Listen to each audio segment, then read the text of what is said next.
Okay, so what's the first thought that comes to your mind when your child gets a big injury, like they break a bone or they go unconscious or they can't breathe and need to be rushed to the hospital? For me personally, it's sheer panic and racing thoughts and so much, oh, why didn't I prevent this? Or I need to fix this now, or this is not okay. Well, guess what? These thoughts are not helpful at all. In fact, they can actually make matters even worse for your child. Stick with me because I'm going to share what I learned from my son's broken leg and give you three powerful tips that you can use to keep yourself calm and rechannel that panic into action that is positive and supportive for your child. Hi, I'm Krista, and welcome back to Thrive Daily, a channel where busy moms like you can learn how to solve big challenges with really simple solutions. In today's video, you'll learn how to stay calm during your child's injuries, how to manage your anxiety well, and how to support your child in healing as quickly as possible. Because let's be honest, injuries are inevitable. They will happen. And how we react and respond can make all the difference when it really counts.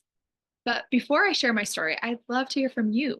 What's the most dramatic injury you've had at your house? How did you handle it? What was your experience? Please share in the comments below. I'd love to hear. We've had lots of injuries at our house. I have four young kids, and so I feel like we've been through the gamut. But several years ago, when my youngest son was only a year old, he actually broke his leg when my husband and I were on a weekend getaway for our anniversary. So, in hindsight, I think this was a blessing because I didn't get the opportunity to react or to panic when it happened because I wasn't there and I didn't see it. I didn't feel that anxiety. My older daughter was carrying him and she tripped and fell on a toy and fell down with him in her arms, and that's how his leg got broken. And I knew that he was hurt and I knew that he had cried a lot, but by the time I saw him, he was fine, he was happy.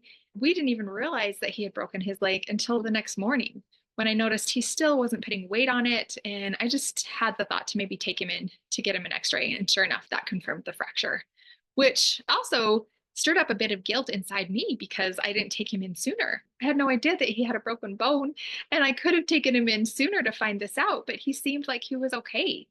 And that's kind of the part of the story that taught me how resilient our kids are. Sure, they have big emotions and they cry really loudly and intensely when they get hurt. But once they cry it out, they're usually fine on the other side of it. And we are the ones who hang on to that panic and keep it going for longer than necessary. And I've noticed that when I panic, it makes my children panic even more. It's like I don't even give them a chance to stay calm because they sense in me that I'm not feeling okay about the situation, which intensifies their fear, their pain, their anxiety, their tears. So has taught me that I don't need to make such a big deal about my children's injuries. And it also taught me that I don't need to feel so guilty or that I'm not able to fix the problem immediately. That's not our job as moms. Our job is simply to be there for them. So, in order to do that, we need to stay calm. We need to rechannel our panic into something that's going to be supportive for them.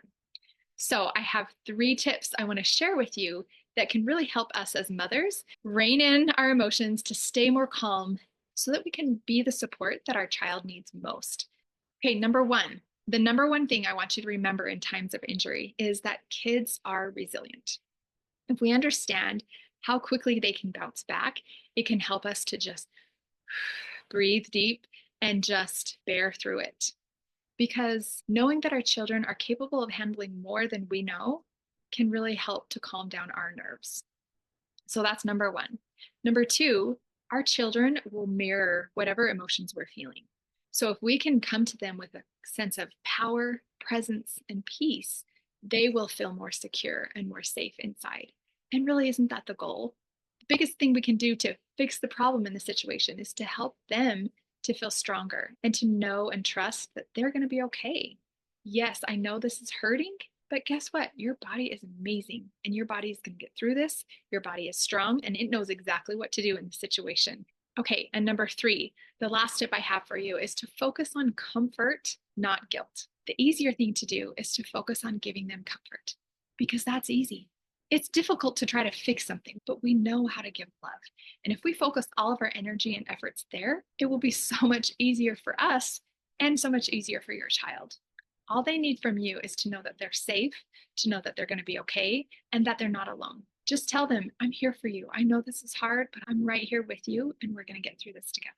And I don't think there's anything that's more powerful than that. And that's really simple. Okay, I hope this message has been helpful. And if you know a mom who could use this, go ahead and share it with them. And if you'd like more content like this, please consider subscribing by clicking right up here. As always, feel free to visit my website for more resources on how to thrive daily as a busy mom. The link is in the description below. And I hope we all remember that injuries are going to happen. Statistics show that 50% of all children will break a bone before they're 18 years old. So know that injuries are inevitable and it's okay. We can get through them. We don't need to prevent them. We don't need to solve the problem. We just need to give them comfort and love and strength. And that will help them more than anything else. I hope you all have a wonderful day, and we'll see you next time.